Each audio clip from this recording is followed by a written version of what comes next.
Bonjour à tous. Quelques petits sujets. D'abord, pour ma part, je voudrais évoquer la rencontre que nous avons eue en milieu de matinée avec un certain nombre de membres de la famille d'Aboubacar Cissé, cette personne, ce jeune fidèle décédé, assassiné.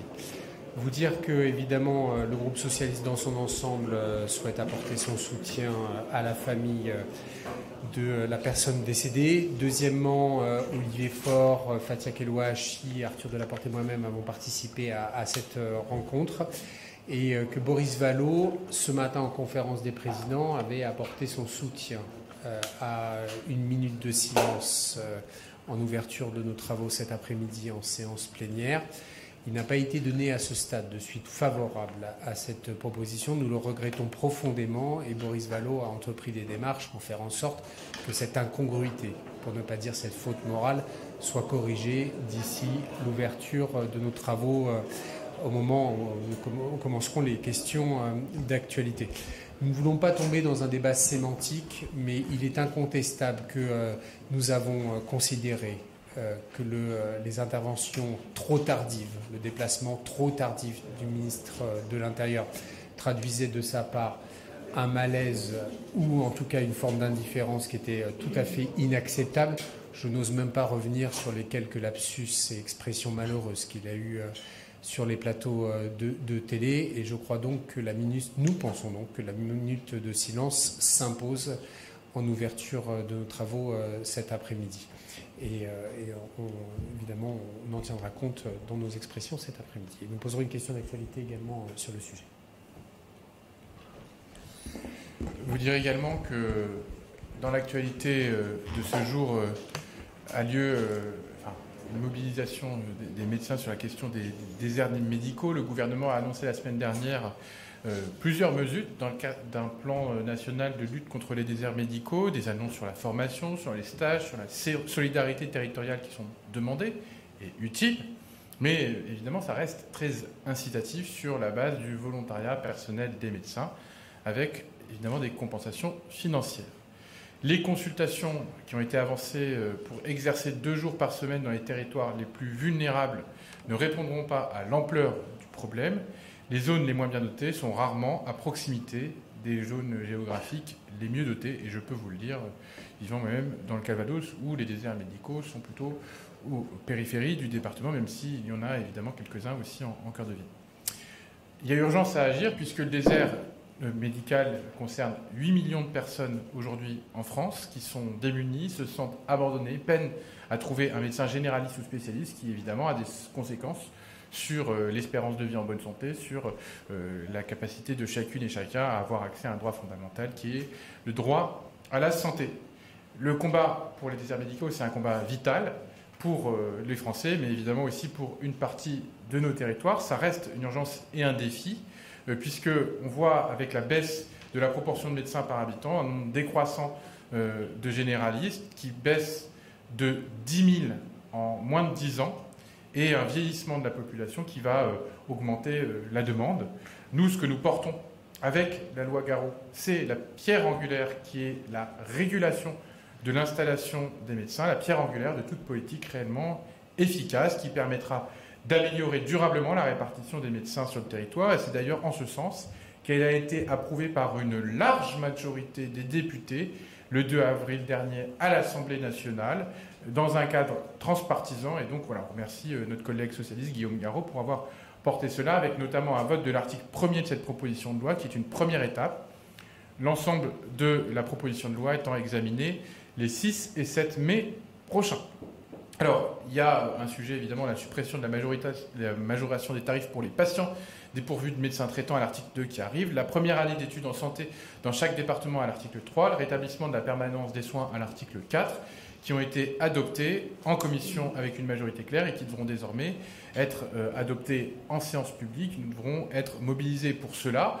Et j'entends les critiques qui existent. Nous avons toujours été ouverts au débat. Mais ce qui est sûr, c'est qu'aujourd'hui, les annonces faites par le Premier ministre sont insatisfaisantes. Et notre mobilisation, la mobilisation de l'ensemble des députés, de la majorité des députés mobilisés pour la régulation médicale, continuera ainsi.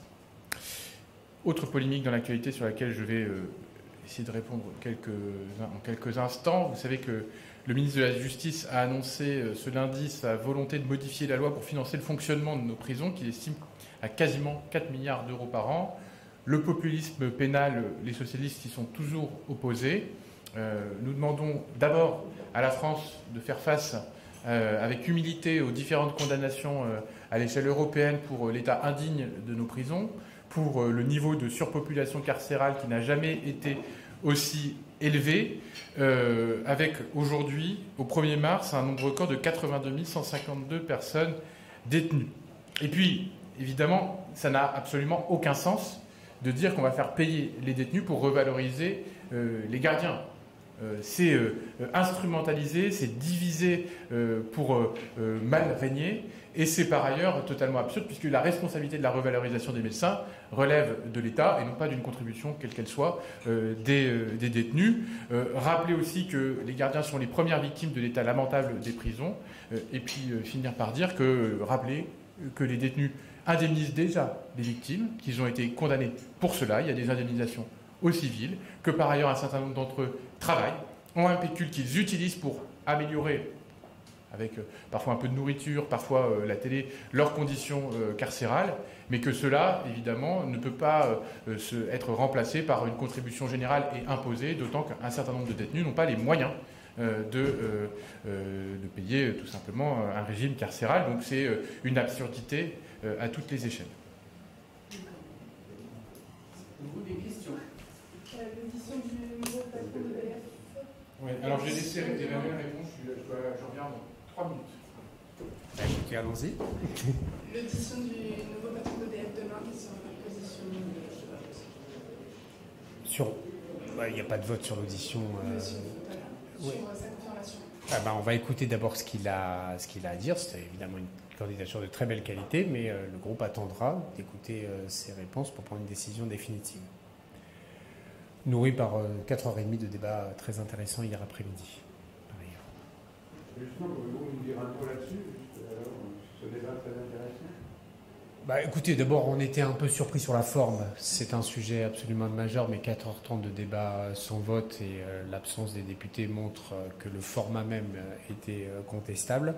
Le calendrier aussi de ce débat si important l'était tout autant, après 2 semaines d'interruption et intercalé entre plein de textes, etc. Au-delà du sujet de fond sur la politique énergétique, nous avons des interrogations sur l'organisation des débats parlementaires.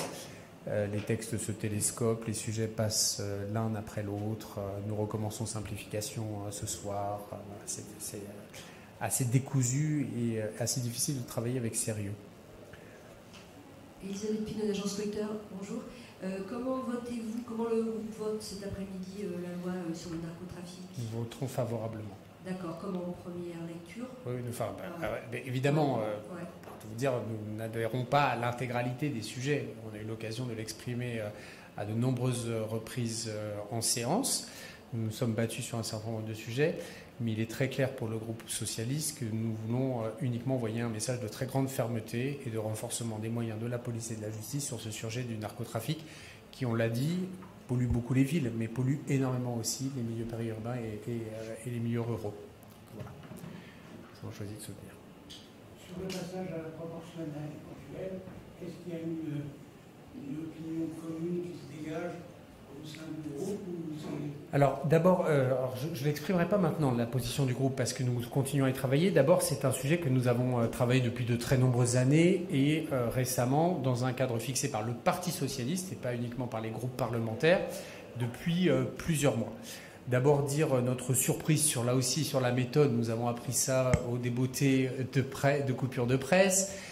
Il n'y avait jusqu'à présent pas eu de contact officiel. Il y en a désormais eu un. Le Premier ministre a eu un échange avec Olivier Faure et Boris Vallaud sur ce sujet. Je n'ai pas connaissance que le rendez-vous soit formellement fixé encore, mais en moins une amorce. C'est un peu bizarre de découvrir dans la presse que des présidents de groupe ou un certain nombre de représentants de formations politiques ont d'ores et déjà été reçus ou le seront dans les heures qui viennent, sans qu'un dispositif et une méthode. Donc ce que nous avons convenu, c'est évidemment, il sera honoré une proposition de rendez-vous du Premier ministre. Nous l'écouterons d'abord sur la méthode et sur le calendrier.